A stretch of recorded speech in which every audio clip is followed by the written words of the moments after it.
What's up, guys? Welcome to the podcast. Today, as usual, we got Kaiden, Chandler, and then we have a special guest, my friend, Daniel Pessy. Yes. Danny Pessy with Knox Star University.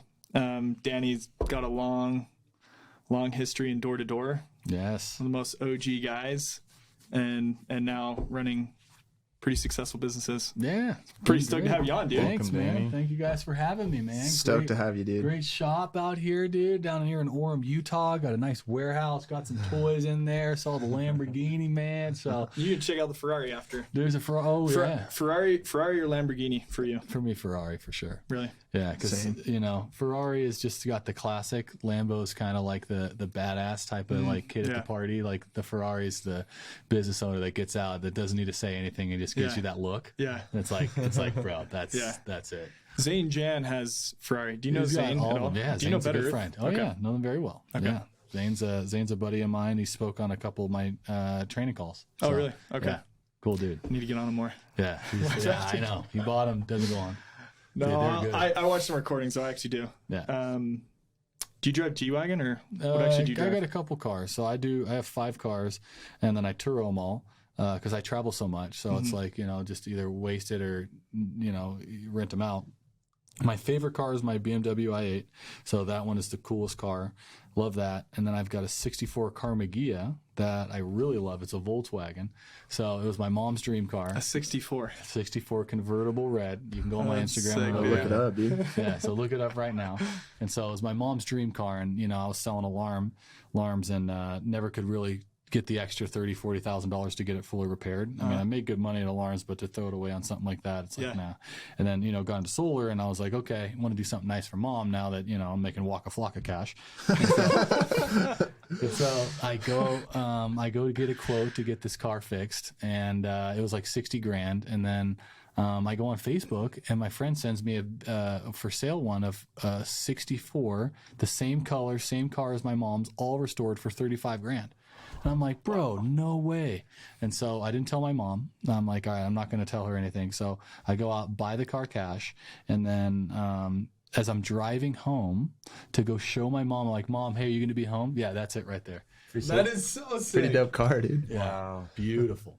So as I'm going to go surprise my mom, hey, Mom, come outside, take out to look at your car. And she comes outside, the whole thing, right? So I'm driving on the freeway, I'm flooring it, and I'm like, dude, what's going on? It's not going over 60, 65 miles per hour. What the heck's going on here? So I'm sitting there just flooring it, just chilling. All of a sudden I smell some smoke. Oh my gosh. I'm like, bro, what's going on here? So then I look up and I look behind me because the engine's behind you in the older Volkswagen, and the whole cabin's full of smoke. I'm like, God damn it. Just paid cash. Just paid cash. So I pull over the side of the road, and I let the car steam in. I open the trunk, and then all this smoke comes out. I'm like, what the hell happened here? Gosh. Oil's spewing everywhere. I'm like, God, dude. So I tried to start it again. I don't know anything about cars. And then basically had to get a tow truck and got it to the shop. And I'm like, dude, can you fix this really quick? I got to get to my mom. He's like, no, bro, you blew up the engine. And I said, God dang. So, yeah, this is an old car, so I didn't know that you're not supposed to go that fast on the freeway. And so you don't want to push it So too what's much. the speed limit? Well, it was because the transmission was the stock one, and the transmission can only go so far. So I got a rebuilt tranny, rebuilt the engine, so it's a bigger engine, better tranny, and now I can go 75. Really? Yeah. That's Let's sick. And go. Does your mom drive that? Yeah, it's at my house. She doesn't have a garage, so I just garage it. But whenever she comes, I let her come and take the car and wherever she wants it. Dude. So yeah, she loves it. So yeah, that was the thing, man. I knew I wanted to do that for her one day, and finally pushed some money aside and got it, and it was cool. Really worked out. So yeah, my mom's awesome. So she's afraid to drive it sometimes because she's like, it's just too nice. I don't want to ruin it. Yeah. But, yeah, it's cool. She had it. So she had that car in my family for like my whole life. It was sitting on the side of the house. It was all destroyed because she didn't, want to have the money to rebuild it. And so every year she's like, hey man, I want to restore this. And we sent it to somebody, one of my friends. And then he took 2 years, never restored it. Everything got stolen out of it. All the extra parts. It's a classic car. And then they sent it back to me. I'm like, screw it, dude. I'm just going to go to a professional instead of having my buddy do it. And then the guy said 60,000. I'm like, screw that. Then I found one online. I'm like, boom, that's it. Wow. So. And Yeah. you put a lot of money into real estate now, right? Yeah, as much as I can. I've done most of my investing into myself, and this year it goes in phases. So I do some into real estate, some myself. I have over 100 units. I'm part of a syndicate, and What syndicate? dude, it was like 3-4 years ago, and it's not one of the ones that like anybody would know. It's it's like a big Kahuna one. They send me stuff. I'm kind of pissed because it wasn't the best investment, but because I could have taken that cash and I would have got the depreciating asset instead of being a part of a syndicate. So that was one lesson I learned. But then this year, a big thing been spending money on is coaching, so personal development stuff. Yeah. And then a lot of money on my health. So I dropped like 15-20 grand on like a full red light therapy setup in my house, a vibration plate, blue light, so that when I'm doing a meeting all day, I'm not getting junk light in my eyes, like messing with my brain, so I'm more focused and clear. I have you ordered that red light when we were in. Did I do that? At Shasta. Okay. Yeah, I was like, you tanning your testes, dude? That's it. I did. I definitely was. You tan your testes, dude? That's the question. 3 times a day. Dude, I tell these guys, Dude, boost your testosterone 200%. Yeah. Is it the testy or butthole? What do you tan? Oh my god. Well, see, what you do is you have the box here, then you can lay down and just stick your legs up in the air. You get both 2 for 1. Okay, that's just the red light. It really helps though. And there's different types of red. It's not like you just go to the store and buy a red light. You have to get certain ones. And of course, I got the highest quality one, the Juvie red light. Link in my bio. Let's go, Danny Pessy. But no, like that one. Like I go to the biohacking conference every year, and I always look at the different products. And I knew that once I started making money, I really wanted to buy stuff for my health. Yeah. Because, there's all these people that at the end of the day, it's like you have, you're going to be sick and dead. And it's like, if you can extend your life for another 5-10 years, how much money would that be worth? And most people wait until their health is deteriorated, where they'll spend all of their, when their health is gone, they'll spend their wealth. Yeah. But while you're getting wealth, invest in your health now so that you can get those compounding gains. And that's a big thing that I've really, really focused on. Staying hydrated. I drink electrolytes, like a shot of electrolytes and minerals every single day. So anything like Dave Asprey recommends, I get everything that he says. And I don't even ask questions. And so it's like, boom, if he says this is good for me, I get it. Where'd you get the red light thing? Juve, just online. No, but like, where did you hear about it or learn about it? At the biohacking conference. They started getting more affordable. They used to be really expensive back in the day. But you wake up, I go butt naked, I drink my coffee in the Juve, the light for 20 minutes, back and forth, flip front, back, and then I stand on my vibration plate, I stretch out, and literally feel like I'm ready to take over the world. Really? Oh, dude. Every day That's I do sick. it. Every day. The vibration plate. I went over to Kyle Tucker's house, his new house, and Yeah. dude, he's got a sick setup. He has a sweet spot, sauna, Yeah. and then I think it's called plunge. Yes, the ice bath. Yeah, dude, it just cycles through. The water is, and there's no ice in it. No, it's right? just 'Cause it's just cycling through, Yeah. freaking freezing. So pretty cool. Yep. And I've got in my house, I got a dry sauna outside. And then the next step is to get an ice bucket thing. But problem is a lot of times I bought a hot tub. I used it 4 times in 5 years. So I'm like, bro, when am I realistically going to go jump into some ice water? Yeah. Where are you posted up nowadays? Do you live in Utah? Beverly Hills.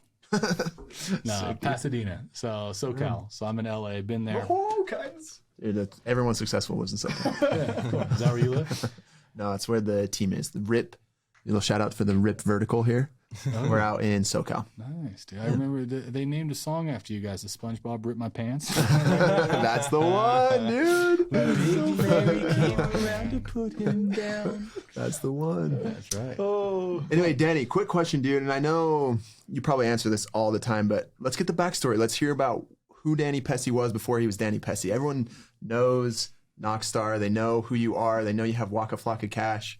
But who were you before you were Danny Pessy? Dude, I was a performing improv comic in Hollywood. So yeah, serious. It was.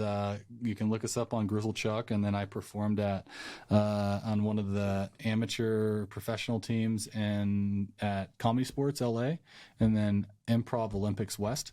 And so I'd perform with them for years, take classes, and then put on shows. And then in college, I started the first improv comedy troupe for Pasadena City College, and then we would perform every month or so. And it was really, really cool. And so that's where I really learned how to be like an entrepreneur. I auditioned for a professional company in LA. I didn't make it. And so I started taking classes, and then I started up my own club at college. And in college is when I learned that if you don't get what you want, you go out and make it happen. And so I didn't like the idea of kissing ass to the directors and, you know, making it to them, kissing their ass and say, oh, dude, what can I do to be on the team? I was like, bro, I don't feel right like begging a grown man to like let me perform. So I'm like, dude, I could go do this myself. I'm going to go start my own thing. So then I went and auditioned at my college for the play. I was a play studied. What school did you go to? Pasadena City College. Okay. They have a great theater. A lot of you grew up there and everything. Yeah, everything. That's really? that's my spot. I love that area. And so I went to Pasadena City College because they're renowned for a lot of theater majors because it's right by Hollywood. It filters into like show business. And so I auditioned for the improv thing in Hollywood, didn't make it. Auditioned for my college just because I didn't make it down there. I'm like, I forget, at least I can make my stupid community college play. Didn't make that. And I was like, bro, I'm done with this. I'm done. I went into town. I went into the office. I'm like, hey, how do I start my own club? All right, fill these papers out. You got to do this. You got to find a teacher. And so then I went around to all the teachers in the school and solicited them to be my counselor because they have to show up during our meetings. You had to do a meeting once a week. So I found Brent, and Brent was where's my water bottle? But Brent was my teacher, and basically he came in and did all of our classes for us, and then I auditioned everybody. So then now I was a director, and I put auditions all around the school. I'd go and say, hey, everybody, I'm starting up a comedy club. Come here and audition these dates. And I went to all the classes and just said, hey, everybody, boom, boom, boom. Right at the end of class, you can come in and make announcements. And so I did that, and I'm like, damn, dude, I don't know if anyone's going to show up. Let's see what happens. So I show up to the day of auditions, and there's lines around the building. Let's go. I'm like, let's go. So I ended up just sitting there for 2 hours, just going through like people. All right, next with like a notebook and like pretending to write notes and just scribbled stuff. And so it was so cool. And then I did callbacks too, so I'd get everyone's number and I'd call up, hey, this is Danny Pessy. I want to congratulate you. You're going to be on the second round of callbacks. And people would be like, going nuts. No way. So yeah, and then we found our team, and then we performed, and we ran for 5 years, which is like really incredible. For so did you graduate recruiter. College? No, not really. So yeah, and so Just did the comedy thing just did the comedy thing, and then I just looked at what really got it to me is my fourth year. So when I just got to college, that's when I first heard about door to door, and the reason why I did door to door was because comedy, the classes cost a lot. So I'm like, okay, I can go out for 4 months of the year. How'd you There's hear a about summer door to door? program. So my buddy Daniel Huddleston was in University of Utah. He was like my best friend. He went to Utah. He got a scholarship in the military. And he got recruited on campus up there at Platinum Protection back in 2008 from a manager named Jason Strife. And so you guys wouldn't know him. He left in 2010. But he came down, told me and like 6 of my buddies about it. I said, all right, I'm in. I got to pay for all these classes. So the classes get expensive. So I'm in, and it's only 4 months. So I could make enough money in 4 months to work and do theater for 8 months. So I'd go out, sell 4 months, and then every single, after my first year, I'd come back, I had money, so I could literally pay for all my college classes, pay for all my theater, and then we would just do shows over and over and over again. And so I did that for 3-4 years, and then the 4th year, started managing a team. I was a top security sales rep in the country, and that was like one of my top years, 22 years old, made like $350,000, and I was remember literally sitting in backstage at one of the theaters, and my mentor was talking about how excited she was to get a gig at Disney, and she's like, "Yeah, this is like the biggest deal. I'm going to be one of the princesses or something." And it's like, that's what we all look forward to. I'm like, "What do you mean?" It's like, "Yeah, that's where we make real good money." It's like, if I get this gig, that's like a 6-month, $20,000 gig. And I said, "What?" And she's like, "Yeah." I'm like, yeah, that means I can move out. I mean, what do you mean move out? She's like, well, I live in a 1-bedroom apartment with 4 other performers. And I was like, you're my mentor and that's how you're living? Oh, no. I'm like, bruh, I just cashed out. And I'm like... And this is after you had your my most big year. successful So this is summer? after I had my big year, and I was still going balls to the wall with the comedy thing. And I'm like, bro, is this the path that I really want to go down? And I mean, I like entertaining people, and I like entertaining people. And then I'm like, well, dude, do I want to keep going down this path if I can't even take care of myself? It's like, this money thing is really easy to me, and if I just skip that out and go on this comedy thing, I don't have a bright future ahead if I want to be on my own. Yeah. I like nice things, and it's like, bro, I'm not going to be living in a 1-bedroom apartment like with 4 people. So that's when I was like, all right, well, I'm going to put this whole comedy thing on the shelf, and then just went balls to the wall with security. And then I made a commitment that after that year, Pinnacle went out of business. I went to Vivint, and I said, I'm going to stay at Vivint. I'm going to wait till this thing IPOs, and I'm going to cash out, and then I'm going to go do whatever I want. And so I essentially doubled down at Vivint, and then at that point, for the next 10 years, I averaged like 300 security accounts a year. So, which, is like the pinnacle of really, really good. So yeah, that was quite the sacrifice I made. So I did that For 10 years. 10 years in a row. Yeah. 10 years in a row, 300 accounts. Who was your Holy cow, Who was your dude. regional? I had a couple. First one was John Frampton, who then started Solar City Direct. So he started the door-to-door for Solar City. Then Doug Robinson. Doug Robinson and him were both neck and neck. And so basically Doug Robinson then became my regional. And then Doug went and started Legacy. Legacy was a security company at Pinnacle first. Oh, really? And then I know at Vivint, it was a region. And then they left and they started up their own company. It was called Legacy? It's called Legacy, yeah. Really? Become the best version of yourself and legacy. helping dude, that's a other lawsuit. people and do yeah. So actually this was I was a top rep in Legacy in 2013, and this was the watch they gave me. So I still this is from Doug, yeah. So you did alarms until what year? I did alarms all the way until 2020. Okay. But I did solar. My first solar deal I ever sold was in 2016. Okay. Vivint and Vivint Solar was trying to do a partnership, and they had the security reps have solar guys follow them around and close their deals. So I'd go out and sell, and I'd just slap on solar deals to referrals to those guys. Cool. So had a couple sold in 2016, and then I went out in 2017 to South Carolina. Vivint Solar wasn't in the market I was selling in, but Legacy was. So I called up old Doug. I'm like, hey, who do you got out here? He's talked to Jory Sullivan. I'm like, okay, cool. Let's go get Jory. So I hit up Jory, and then Jory started following me around. I think I got him like, not much. It was like 40, 50 kilowatts that summer. But yeah, that was great. And then basically I came back and then doubled down on security because, we were at a point where if we go public, this was like, dude, we're all going to make millions of bucks, bro. Like this was, everybody wanted this. And it's like they were talking about, yeah, man, it just, you got to be careful with all the millions you're making. You're on pace to make $2-3 million. I'm like, dude, this is great. This solar money's cool. What, 200,000-400,000 a year? Yeah. I got stock options, so this is going to be great, right? And so then 2019 came around, and then 2020, and at that point, that's when the company merged with another smaller company to go public. And I sat down and I started shopping around, looking at different companies because, the end of the line, right? Yeah. And, I was going to get my payout and go to my next venture because I was getting burned out at Vivint. The culture there was extremely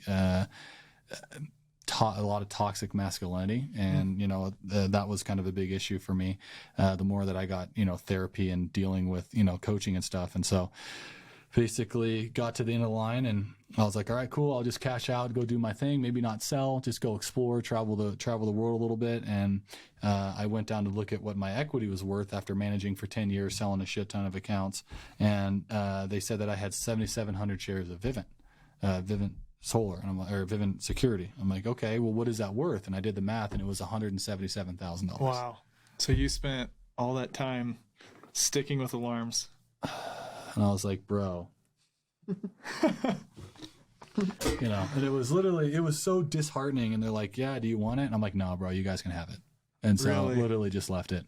And, because they were going to put strings attached to it. And, it was really upsetting because obviously I was so bought in and I was so loyal. Like, you couldn't recruit me like from anywhere. And like, no one could tell me anything because I was just so bought into it. And looking back on it, I, shouldn't have I wish I would have stuck with a person that was a little more close to the top that would have taken care of it instead of being at a huge organization. Because if you don't know the owners, like the further away you are from the ownership, the less likely you're going to get taken care of. And, it was really disappointing to me. And, I remember how disappointed I was and how, down I was on myself that didn't pan out for me. And, it kind of sucked. And I just knew that, going forward, if I was ever to manage or leadership, I would never like try to lie or manipulate certain things to keep people working for me. And for me, that was like a big kick in the butt, but a great learning lesson. And, after all of it's been said and done, I think that, with the new coaching platform and people know that I've done the work, like, cause there's a lot of coaches out there, like, bro, if this guy sold before or not, like everybody, if you're in the space, I've done the work. So it's not like I need to go out and prove myself. So like, I think because of that sacrifice has springboarded, the success of Knockstar and my coaching experience. Because when you're going through that, and a lot of times people leave their current position to get a better one. If you just stick with the same thing, you learn a lot of lessons. And so I learned a lot, and I didn't make the income I wanted, but the technology that I received and the information and the knowledge from being able to achieve at such a high level has now allowed me to be able to teach people how to do it the right way and do it the wrong way. And so now I'm in a place where I can teach leaders how to recruit and manage and lead people the right way rather than manipulating them and try to like lock them into some imaginary thing that isn't real. And so obviously the stock market wasn't in favor of security. I mean, COVID hit, and then just, obviously it was bad timing, and I'm sure it wasn't any intention of Vivint to just falling apart, but it's just what happened. Like everybody left Vivint. Like there's nobody there anymore. It's crazy. Like all the leadership that built Vivint, the people that made Vivint what it is, they're all gone. Every one of them are gone. And so it's like now I see people that still sell security, and I just see I just feel bad for them because, man, if they would just see the big picture of what solar and the opportunity has, it's literally changed my life. Yeah. It's been, bro, the last 2 years I've made more money than I have in like 10 years selling security. That's insane, dude. So like solar, or talking about like the energy sector. Yeah. Like, because you're talking about how COVID hit, all these things, and it really messed with the amount of money that you were able to make with potentially doing that. For security, because banks loaned money to alarm companies like Monitronics, ADT, because they knew these customers would last a certain amount of 7, 8, 9 years past their contract date. What ended up happening is you heard I did an office 5 years ago. Those are 5-year contracts. You take your team out there. You clean out all those accounts. They're laydowns, month-to-month contracts. Just you find a sign, flip it. So the banks are like, bro, this is not a sustainable business method. Dang. Oh. And so then, boom. So that's what killed the alarm industry. That's what killed the alarm industry. And that's what killed your equity. That's what killed pest control, too. The same thing. They did the Terminix acquisition from Altair and Aptiv. And then after that, everyone was switching over each other's accounts constantly. They're less than 1 year contracts now. And there's no growth rate in the pest control industry. There's maybe a 2% growth rate of new accounts every year. It's just all switchovers. Yep. Really? Yeah. So that's what ended up happening there. And then the space didn't grow as much. Ring and these DIY setups, Simply Safe. Like those guys came in and have eaten up a good amount of the market share. Not a ton, but it's definitely hindered it because people only get security if someone breaks in. And so it's not like a proactive thing. And so, just like solar, people aren't going to get solar when they see a big bill or they see a handsome guy knock on their door. And so, that's the thing with security. It just wasn't growing as much, and there wasn't as much value per contract. And that's why solar has just been a godsend. And, the thing is they only have one roof. Like you can go sell pest control, or you can go sell security after this rush is done. But I just see guys still selling alarms. I see guys selling pest control, and I'm like, man, dude, it's a lot of it really isn't because they believe it's a better opportunity. It's because they're comfortable with what they know and they're afraid to leave. Yeah. Why do you think I know that? Bro, that was me. I was terrified to leave. It was either that for you or be in a 1-bedroom apartment with the guy who plays Woody at Disneyland. Yeah. And he turned out all right, dude. And they smell like liquor. It's like, bro, he's devastated. So that's the thing, man, is the people that are so afraid to switch because their identity's wrapped up in being a top performer in their industry is holding them back from so much more. Yeah. Like, dude, it's crazy. Like, when my first 4 months of selling solar, I slapped in 80 deals, and I made more money in less time in 3-4 months. 80 deals? Yeah, so it was decent. And it was just crazy because I was so afraid that I wouldn't be good. So that's why I stuck with alarms so much. Wow. But then when I just went all in, I'm like, bro, I could figure this out. It's like, oh, maybe I'm not just a good alarm salesman. I'm a good salesman.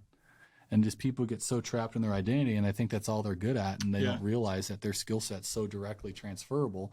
And a lot of companies keep them afraid to leave, that it doesn't even make sense for them to, try to venture out and do their own thing, which is disappointing because, if I hadn't done that, if I would have been stuck at alarms, I would have missed out the money on solar. I wouldn't have bought my first house.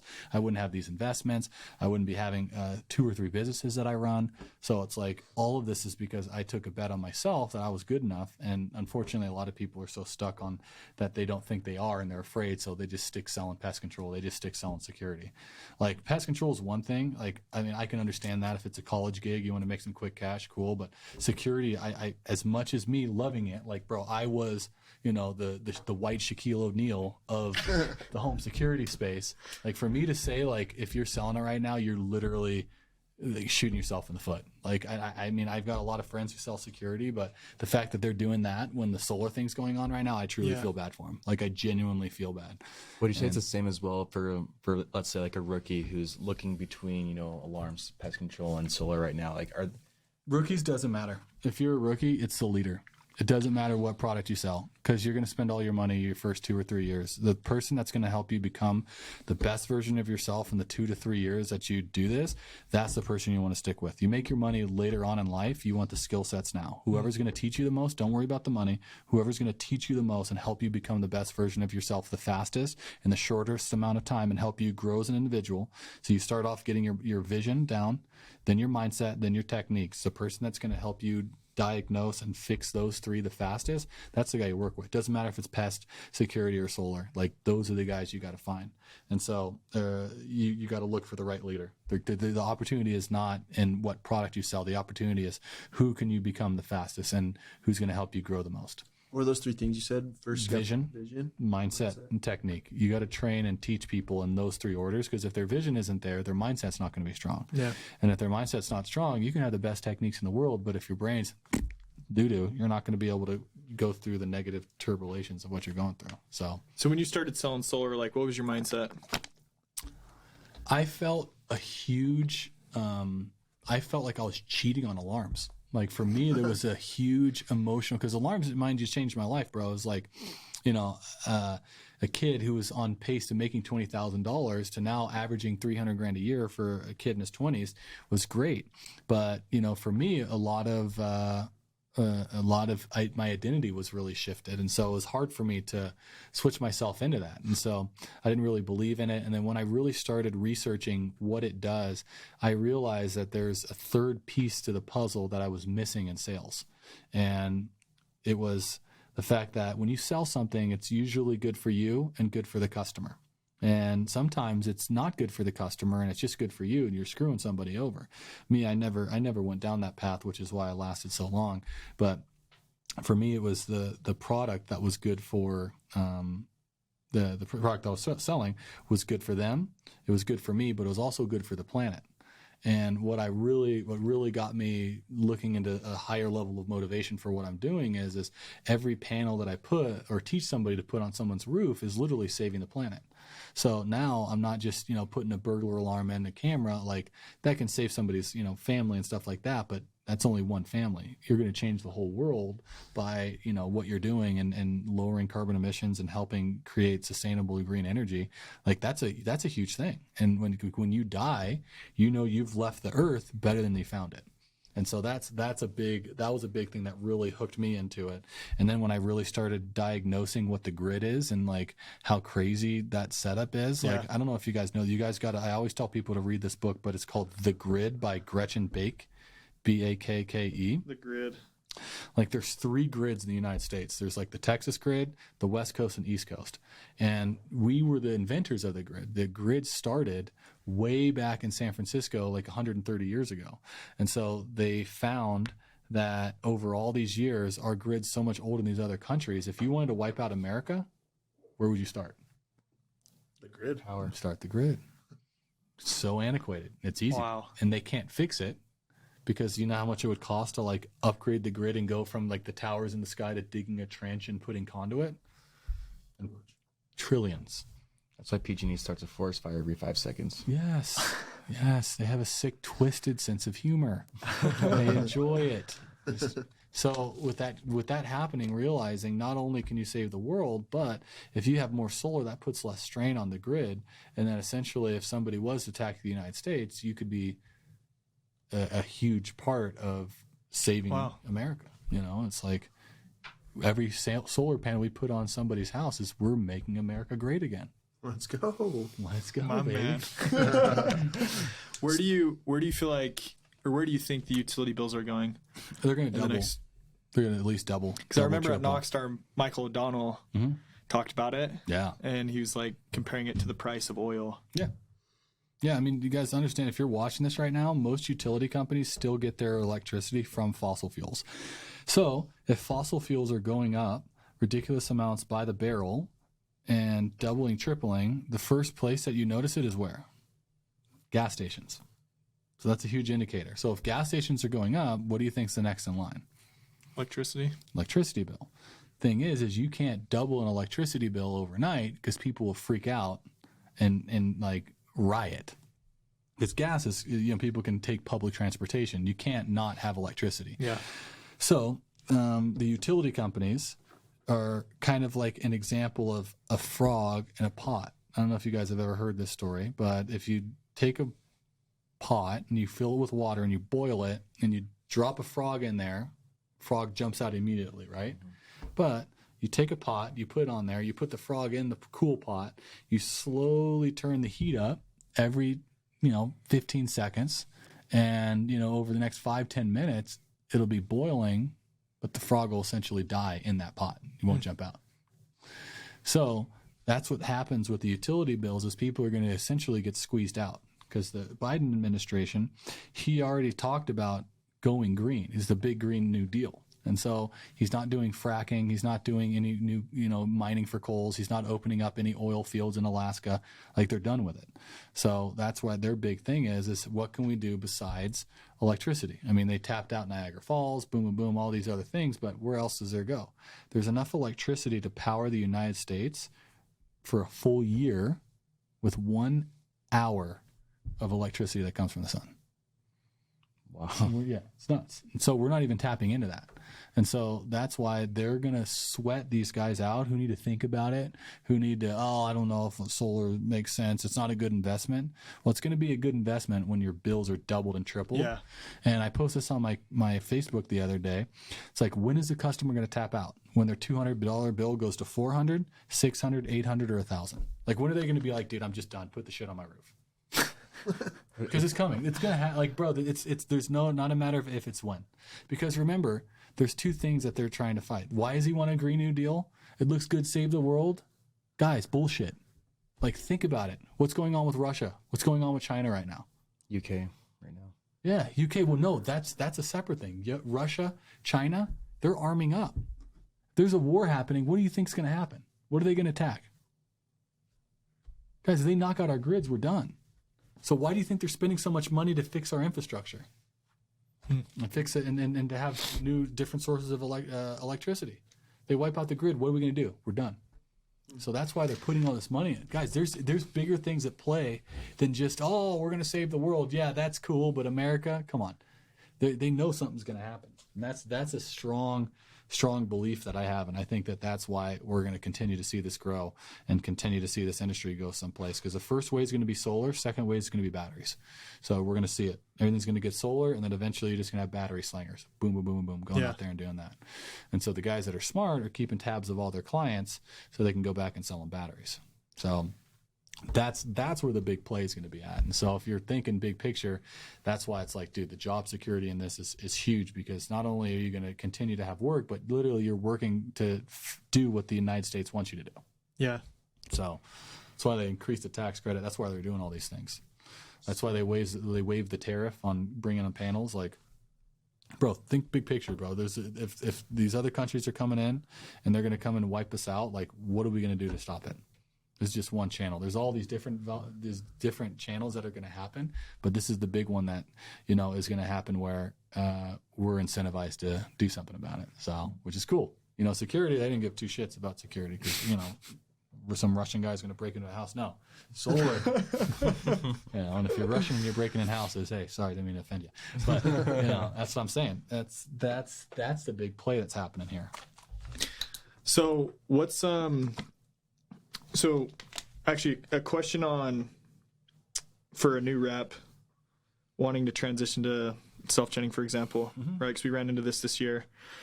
At what point is someone actually ready to start self-jetting versus stay setting, or like transition into closing deals? Yeah. Versus stay setting. Well, I mean, because like we saw, just a little backstory, like we saw a lot of people try to push too fast. Yeah.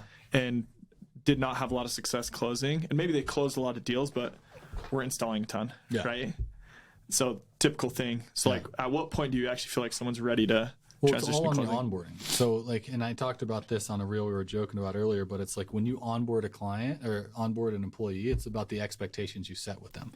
So there's never truly a point where it's where you're like, okay, hell yeah, I want to do it. It's more of a feeling and what they want to do with their lifestyle, but it's definitely not one of those things you want to jump in too quickly. Like you want to make sure that your sets are sitting at a high percentage before you even think about going and closing, because then that truly, if you're trying to go and not all your sets are sitting, that means you haven't truly understand the art of setting. And it's like going to practice a new art form before mastering one. It's like master your first one before you start moving on to your second one. So get sits, have good relationships. The sits are so strong that they close. If you're setting sits and the closer doesn't close it, that means you haven't done a good enough job as a setter. Because if you've done such a good job setting appointments, even if your closer sucks ass, they're already sold on it. So it's like continue to look at that aspect, and then if you can make sure your sets are so damn strong, all of them are closing, that's when you should start taking the consideration of being a closer. And not too soon, because if you're just like, hey, I just want to start closing and making money, guys, setters make just as much if you do it right. There's only so many hours a day that you can go out and be with the customer and get them to buy solar, but you can set 5, 10, 15 appointments in one day, and if all those closes, you're basically making you're making more than all of the closers. Yeah. So that's the big thing people are missing out. I think people like the hype behind being a closer. They like the accolades, the personal gain because of it. But the setters are the ones that are truly in control of the process, and they're the ones that I feel are going to be running the industry here in the future. Yeah. To be completely real, like if I had the choice between setting and closing, like setting makes a lot more sense because it's like fixed hours. Whereas closer, you can be taking appointments at 8 a.m. Yeah. Like I've taken 7 a.m. appointments, like super early appointments, late, like your schedule's kind of all over the place. Yep. Whereas setting, it's just fixed hours. Yep. Hit it. Go. You close it. See you later. I'm at the beach. What?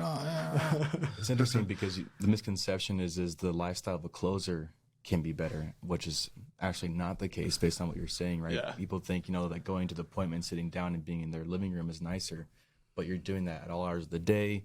It's not fixed hours. You're not able to go and enjoy that freedom. Pipeline after that. Good luck. You're not in control of your schedule in any way. You're not in control of your schedule. That sucks. Yeah. Yeah. So that's why, it's important to realize that, it depends on the lifestyle you want. If you're okay with that, then do it. The money's going to be equal. It's all fair. It depends on the what you get paid is direct proportion to the value that you provide to the marketplace.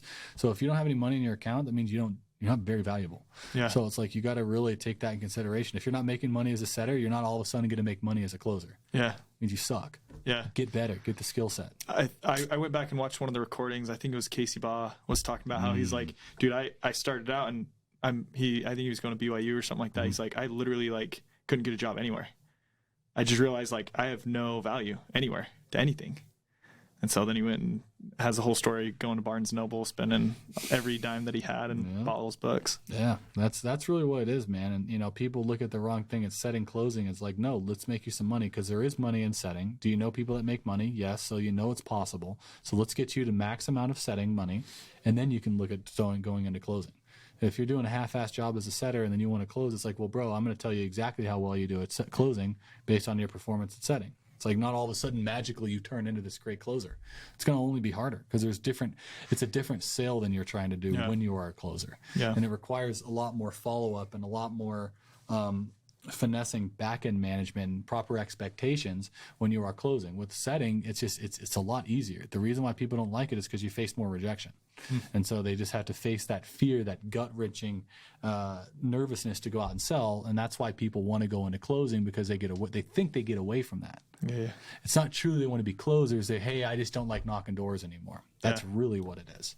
And so if you can try to get to the root of that and say, hey, man, what's the problem? What's the real issue? Do you not like knocking? It's always come down to either three things: hours, attitude, or approach. So if you're struggling, I always train on this is how many hours are you doing a day? How's your attitude? And then your approach. You know, the approach is about 5 to 10%. Attitude's like 70, 80%. And hours is like 5%. So always look at the attitude. Find out why they want to close, what's going on, and really get to the root of it, because it always is ended up coming down to maybe their attitude isn't the greatest and they don't like setting, or the closers are portrayed to be, you know, the superstars. You know, that's why if you're running an organization, if you're not taking time to like really pimp out your setters by giving them trophies and like showing them they're like so well appreciated, they're going to want to go to where the glory's at. Yeah. So that's what I'm saying, dude. Anybody can close a solar deal. Bro, you're lowering somebody's bill. That doesn't impress me. I like the guy that can go out there and set 10 or 15 deals in a day when it's 110 degrees and those all sit and close. That's the killer. Like, bro, so is easy, bro. You're lowering somebody's freaking bill. What are some sales nuggets that you have for someone setting? Like actual pitch or like presentation things to.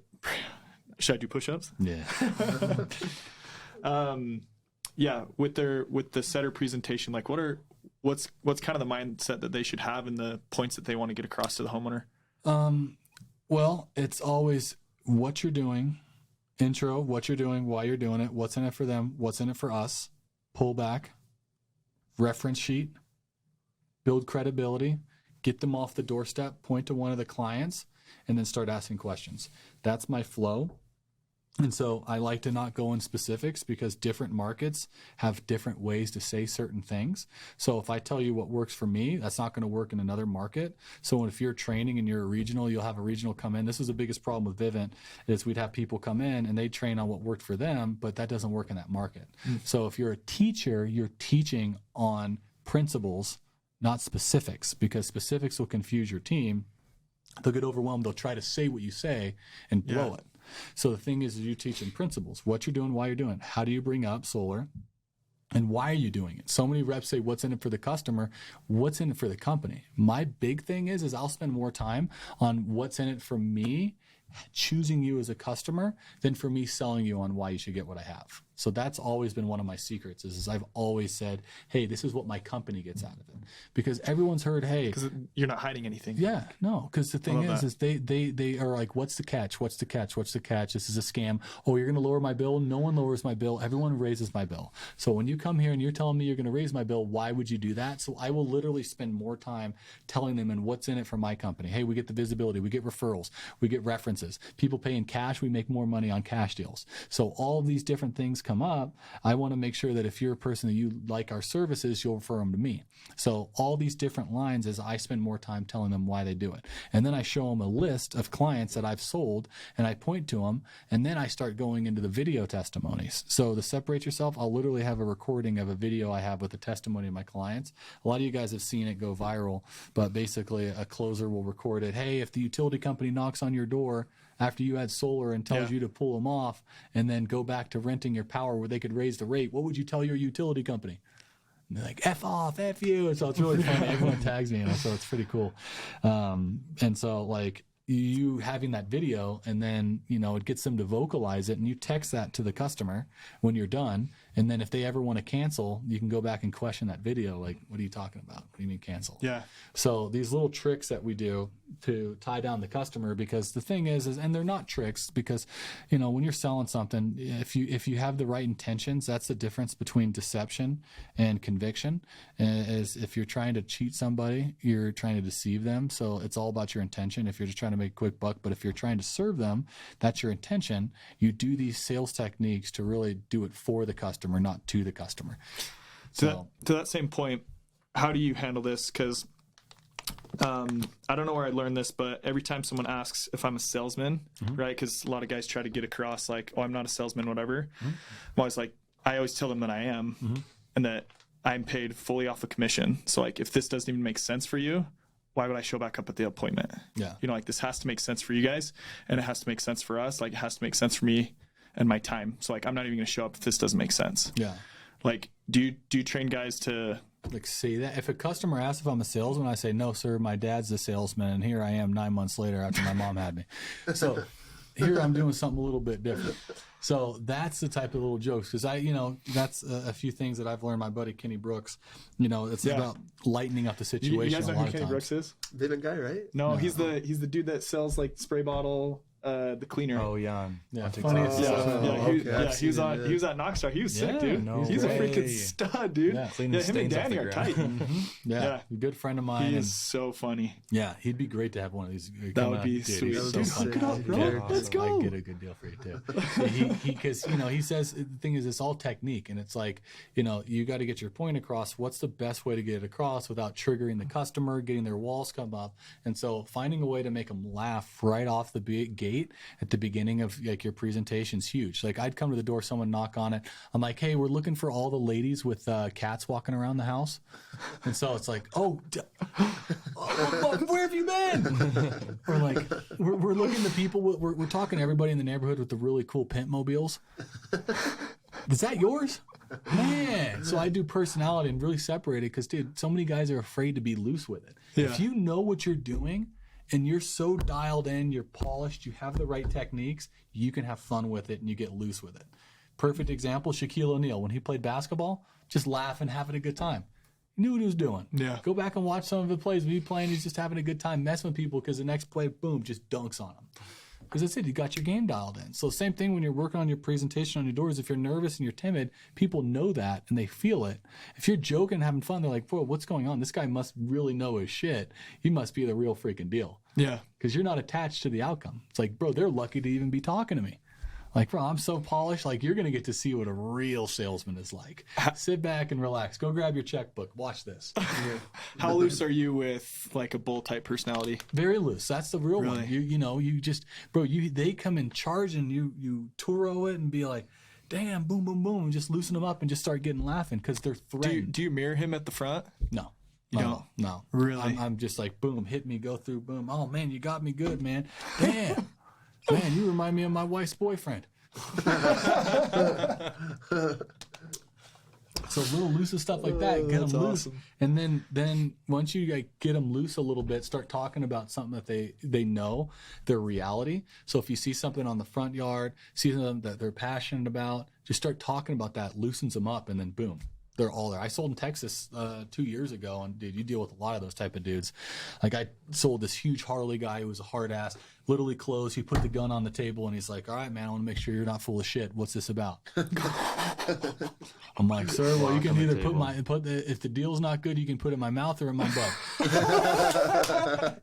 What did he say to that? He said, "I might put it in your butt, son." Yeah, I think he was gay. But... Because he had no shirt on but the black vest. So yeah, for sure. He loved Harley Davidson. Now that I think about it, I don't think he even had a motorcycle. So. Whose house was I in? Jesus Christ. I don't seem to remember much of this. Yeah. It's pretty clear. You got a clear gift for being loose in the doors and breaking that ice really quickly with your customers. Is that something that can be learned? Can that be trained? Do you train on that in your content? Yes, 100%. One of my favorite things to do is get a group of 10, 15 people. And the improv that I used to teach people in college, I'll teach sales reps how to do that. Wow. So we'll go through and do theater games, we'll play performances, and literally they get out and they're on cloud nine. They're like, bro, this is just like sales. I didn't even think about it like that. That's sick. So, because that's literally all it was. Improv comedy is door-to-door sales. And that's why I was such a head above everybody, because they'd come out as a character, and your job in theater is to do yes and. Whatever they're doing, you acknowledge it, and then you add on to it. So if they were to come out and say, hey, this is Grandma Sissel.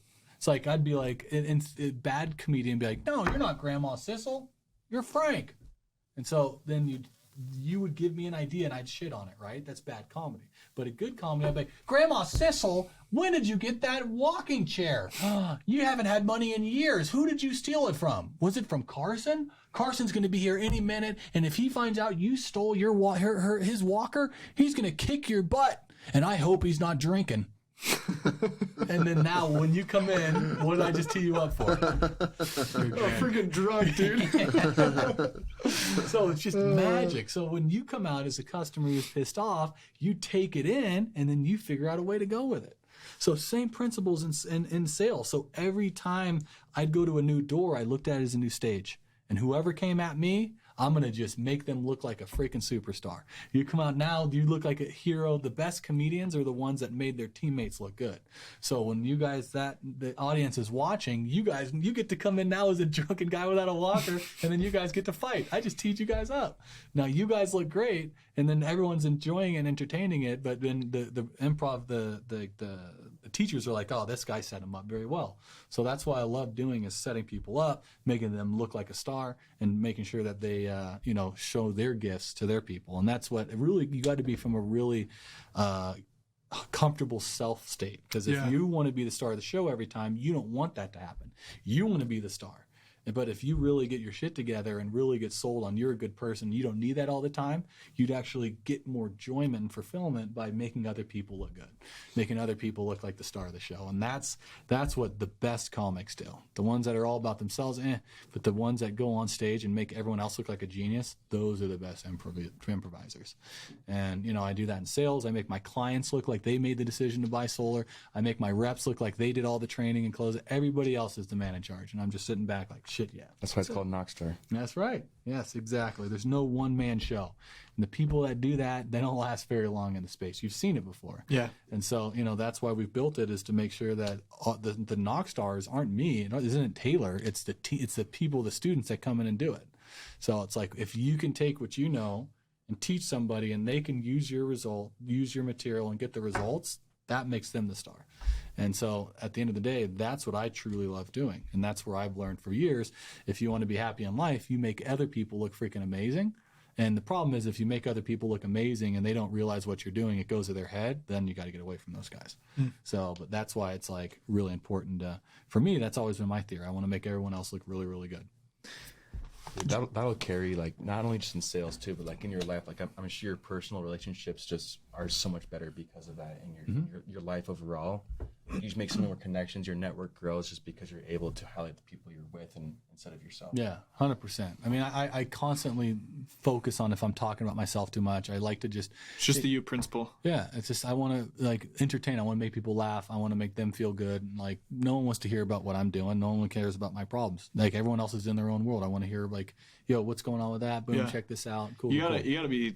Like, to your point, you gotta know yourself. Yeah. And be okay with yourself and good with yourself. And I didn't used to be that way. And so a lot of reps, problem is this industry is they get so caught up with the cockiness to be the best, and then they start burying their insecurities, and that's where you see these alpha mega provo all-stars, and it's like, that is such a huge mask. Like, I see exactly what's happening. You've doubled down and you've buried your weaknesses, and I can see right through that. So you get angered easily, you get triggered, you get defensive, you put people down, you pick on people. Like, that shows me quite a bit about your character, because that's an all in mask, because you haven't done the work that, it takes to be able to not have those things come out. And so that's why it's important to continue to work on the stuff that you're not good at, so you don't come off like a, Provo All-Star. Do you ever hear the story about the U principle where the guy goes to dinner with the president and his wife? So the guy goes to dinner with the president and his wife, and like, he's just like asking questions to the president's wife like all night. And then come the next day, like, he didn't talk about himself at all. And come the next day, president calls this guy and he's like, dude, my wife cannot shut up about you. She's speaking so highly of you. Like, what can we do for you? And she doesn't know anything about him. He literally didn't say anything. And so I think that's really cool with everything that you're saying. Just focus on other people and make them feel like $1 million. Yeah. And that's the thing is if you got to get in that state to be able to do that, you got to have some coaches. You got to go through, do the hard stuff, because we go through trauma. Like, door is traumatic. You deal with so much rejection, Your body can't do it. So what ends up happening is you start creating a facade of who you are. And then eventually, if you become that facade, you just hide all of these insecurities you have. And then they start coming out in different aspects of your life in inappropriate times. It's hard to relate with family members. It's hard to be a father. It's hard to be a husband because you spent so much time on this facade without realizing that's just a mask you've worn. And then it becomes your mask as your identity. And then you get so afraid to take that off that you're like this guy permanently. Yeah. And then people wonder why they commit suicide. Bro, that's not them. They killed their fucking image. That's the only way they could be themselves. Wow. Nuts. Yeah, I actually like at our first abundant retreat, I was shocked. I'm thinking it was going to be so different than it was. And like for like 2 straight days, just like trying to get me to like rip into my inner self. And I'm like, dude, this is so uncomfortable. Like I've never been through anything like that. Yeah. So you do abundant. What else do you do? Because you said you invest. Yeah, I did a couple $100,000. Save your opinions. Put some good money into Scientology. So I don't know if you guys heard all about that, but they do a lot of really good business tech. So for me, there's a lot of courses on business. There's a lot of courses on different ways to improve yourself in the workplace. And a lot of they're basically a Western approach to Eastern philosophy. So what it basically does, I was very skeptical at first. I checked it out. I mean, there's like the religious side of it and there's the business. I'm really focused on the business side of it. I'm not the most religious guy at all, but they talk about everyone knows certain principles on why you should do certain things, but then what they do is they go into the depth and the detail and build the fundamentals on why certain stuff happens. And so they're really, really great tech. Like, for example, the ARC triangle is something that one of the church principles is affinity, reality, and communication. So if you're having a relationship with somebody and you want to build affinity, which means to like somebody, you communicate with them about their reality. So what I talk about is so if I wanted to build a relationship with you and start getting affinity to grow with you, I'd start looking at you and I'd see, okay, what's this guy's reality? So then I'd say, okay, I just saw his wife call him. Hey, I saw your wife called you. How long you guys been married?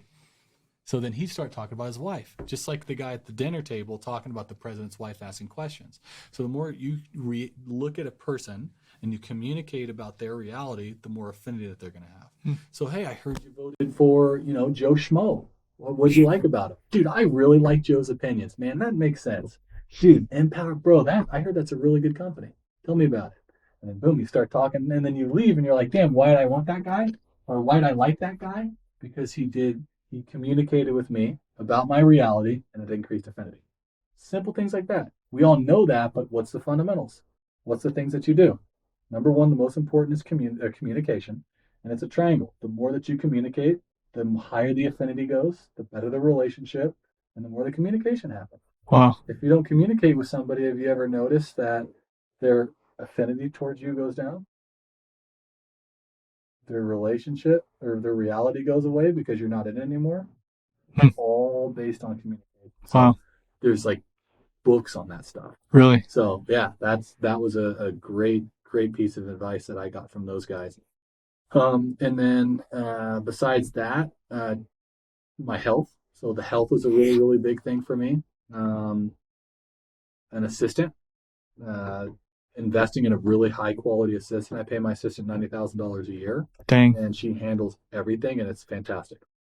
My life is 10 times better than having Amanda take care of my life. Amanda, you're watching this, you rock. The other aspect is that one of the most important things I've really, really found the hugest in return on my investment is personal branding. So I pay Serge, the creator. He runs my social media. He does all my posts. Like having him take that, you can even go through all my old posts and then see the difference when I hired him and when it took over. Yeah. Like it's night and day. Like I tried to do my own in-house guy and try to do it that way, someone cheaper. And I just realized, bro, get someone who's a specialist, pay the price. And Serge has literally tripled, quadrupled my Instagram. I get people calling me all the time like, bro, who's doing your stuff? Yeah. So that personal branding has been huge. And so for me, investing in that, it was scary spending that much, but it was freaking worth every penny, because you got to look at it. If I get a coaching client because of it, or if I see someone who's in the solar space and they want to buy one of my programs, it pays off because they know my stuff's legit. Sure. It's professional. For sure. It's like, do you want a doctor who's to give you brain surgery? Do you want the guy driving a Toyota Corolla or the Ferrari? Yeah. Like, bro, you want the guy who's got his shit looking good. Yeah. You go into a doctor's office and the reception area has just got a bunch of trash and it's dirty. Do you feel comfortable about him working on you? No. Get it clean. Get it professional. Your Instagram is your business card. People are going to come work for you. They're going to look at your Instagram and they're instantly going to make judgment. Don't like it? Hey, that's how it is. Yeah. So if your Instagram's whack, people are judging you on it. And then people that have a better quality Instagram that are being run professionally, that are recruiting for a job, they're going to go with the person who not only has a better quality looking Instagram, but can also live it too, not just put, fake the funk. So that's part of it. You have to have a good branding, but the branding has to be from a good source, which if you're not a good person, you can have the best branding in the world, but people aren't going to like you. Yeah. So branding, get on it. Wow. Knowledge from Danny today. It's crazy. One question we like to ask everyone before you head out. If there was one thing that you would define like this is my secret to success or this is my secret sauce, what would it be? That's a good one. What is my secret sauce of success? I remember going into Vivint all the time, and everyone wore the exact same outfit. It looked like clones, right? And I see these guys, and I was watching a lot of mafia movies, listening to Frank Sinatra, right? And I remember listening to this one song by Frank Sinatra that was "I Did It My Way." And he talked about going through life. It's a beautiful song, and I'd recommend listening to it. But basically, he talked about at the end of his days, he did life by his design. And for me, I realized that if I went and continued to conform to these companies I was working for by fitting in, being part of the culture, that wasn't really me. And so for me, I wanted to be the Danny Pessy that I always wanted to be, which is I wanted to be fun-loving, goofy character, and I wasn't going to conform to any company. And they didn't like that at first. But essentially, and that's why essentially I didn't really work out too well long-term and being on any of the videos and training platforms. But I was saying, you know what? If I'm going to go through this life, everything I do, how I'm going to engage, I'm going to react, I'm going to do it from an authenticity point where it's me. I wear the big jackets, I wear the goofy stuff because I want to show people that if you want to do life, do it by your design. I want to have fun. This is what I like. And so I'm just going to go out and do it. I'm not hurting anybody. I'm being friendly. I don't flex on anybody. Like I'm just out here doing what I like to do. And it's just in a fun loving place. My jackets are all from vintage clothing stores. A lot of my outfits are antiques. So I go antique shopping with my mom and I find out cool little stuff to put on. I have a solar gold chain that I got off Amazon that I like sewed together myself. So it's like, dude, if you're going to go through life, don't try to fit in, be yourself, and then your vibe will attract your tribe. And at the end of the day, that's what about putting on that mask, because you'll attract people who aren't really who you are. And people with masks attract other people with masks. So you got a bunch of people who are pretending to be somebody else sitting around you, and that perpetuates the whole thing of being around people who aren't really themselves. And so that's why I've been trying to be so authentic and just be myself, have fun, dress how I want to dress, do what I want to do, as long as it's with good intentions. Like, bro, the world's your oyster. So don't try to fit in, be yourself. And the people that if they're meant to be, if they, what is Dr. Seuss saying? It's, if they matter, what is that thing? Those who don't mind matter, and the ones that matter don't mind. And so for me, it's like, bro, if you don't like how I roll, dude, too bad, man. I'm going to do it my way. And that, and a lot of times people get upset about that. It's because something inside of them wishes that they were living their true authentic self rather than just buying stuff because other people were buying the stuff and the latest trend and the latest, clothing stuff. So yeah, that's what I'd say. Do it your way, man. That's why you don't wear Nikes. That's why I don't wear. I mean, not really, dude. I don't know what I wear. Honestly, dude. I have like these little toe shoes. I've got sandals I've been wearing because it's so hot in California. And then, I got a couple cool ones, name brands, but I'm not a shoe guy at all. Like, I'm like an antique jewelry guy. Sick, dude. Yeah, bro. Like, this is my favorite piece I have on here. This is hand-carved Buddha that I got in Vietnam, and it's out of bone. And I've got this gold necklace that I got made in Chinatown, and on the back it says abundance for the group that I'm part of. And so have this carried around me every time. All my jewelry has a story behind it, so everywhere I go it's just little things like that. That's what excites me. Watches. Did you show that to Ben? Oh yeah, he already knows. I told him right when I did it. Yeah, like expensive watches, like this was free. This is a $10,000 watch. Got it for free because I earned it. Like, you know, stuff like that. You can buy that stuff, but you can't buy the story. And so in life, there's a lot of things you can earn, and, you know, through adventures and stuff. Like, I've always tied stuff that I get to stories, and that's why, you know, they mean so much to me. Sweet, dude. Yeah. Okay. All right. Let's cut it there.